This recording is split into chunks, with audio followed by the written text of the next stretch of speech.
জীবনে একটা কাজের সাথে অলসতা করবেন না, সেটা হলো 5 ওয়াক্ত নামাজ।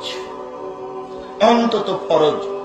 সব কাজ চলে যাক, জীবন সব ধ্বংস হয়ে যাক, একেবারে কিছুই না থাক, এরপরে আপনার জন্য একটা কাজ না ছুটে, সেটা হলো নামাজ। যে কোনো মূল্যে, যে কোনো উপায়ে নামাজ পড়তেই হবে। এটা আজকে জীবন বাজি রেখে নিজের উপরে চাপিয়ে নেন। জীবনে একটা কাজ করব যে কোনো মূল্যে, সেটা হলো সালাত, নামাজ।